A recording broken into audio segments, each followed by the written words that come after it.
नमस्कार. आज आपण बोलूयात थर्ड आय चक्रावर म्हणजेच आज्ञाचक्रावर. थर्ड आय म्हणजे अंतर्ज्ञान, दृष्टी आणि आत्मजागरूकतेचे द्वार.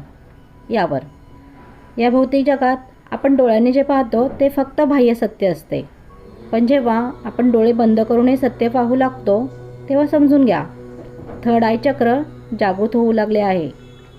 आज्ञाचक्र म्हणजे मन आणि आत्मा यामधील पूल. हे चक्र जागृत झाल्यावर मानव फक्त विचार करत नाही तर तो जाणतो. थर्ड आय चक्र म्हणजे काय? तर थर्ड आय चक्राला संस्कृतमध्ये आज्ञाचक्र असे बोलतात. याचे स्थान दोन्ही भुवयांच्या मधोमध. याचा रंग आहे निळा किंवा जांभळा. तत्व आहे प्रकाश आणि बीजमंत्र आहे ओम. हे चक्र बुद्धीपेक्षा वरचे आहे. इथे लॉजिक संपतो आणि इंट्युशन सुरू होते. आता आपण जाणून घेऊया थर्ड आय चक्राची खरी शक्ती. थर्ड आय चक्र जागृत झाल्यावर तुम्हाला उत्तर बाहेर शोधावे लागत नाही, तर उत्तर आपोआप आतूनच मिळते. कोण खरे कोण खोटे हे शब्दांशिवाय कळते. परिस्थिती आधीच जाणवते, म्हणजे घडण्याआधीच. तुम्ही रिॲक्शन देत नाही, तुम्ही फक्त साक्षी बनता. हे चक्र तुम्हाला भविष्य सांगणारे नाही, तर ते स्वतःला ओळखणारे बनवते. आता आपण जाणून घेऊया थर्ड आय आणि मेंदू यांच्यामधील कनेक्शन. आज्ञाचक्राचा संबंध आहे पिनियल ग्लँडशी.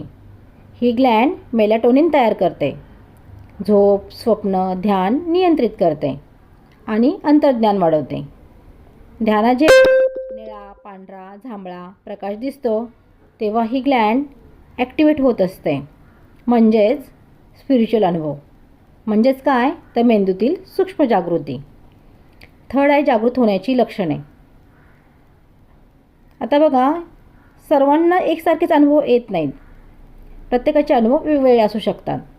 पण काही सामान्य लक्षणे. शारीरिकदृष्ट्या भुवयांच्यामध्ये दाब येणे किंवा भुवयांच्यामध्ये खेचल्यासारखे वाटणे, डोक्यात हलकी कंपन जाणवणे, डोळे बंद केल्यावर प्रकाश दिसणे, झोपेचा पॅटर्न बदलणे. मानसिकदृष्ट्या पाहिले तर अचानक क्लॅरिटी येणे, जुन्या गोष्टी निरर्थक वाटणे, लोकांपासून थोडे दूर जाऊ वाटणे, एकांत आवडणे. आध्यात्मिकदृष्ट्या पाहिले असता मेडिटेशन जास्त डीप होणे, शब्दांशिवाय समजणे, इगो हळूहळू डिझॉल्व्ह होणे, ध्यानात दिसणारे रंग आणि त्यांचा अर्थ. जर ध्यानात निळा रंग दिसत असेल तर थर्ड आय ॲक्टिवेट होत आहे. जांभळा दिसत असेल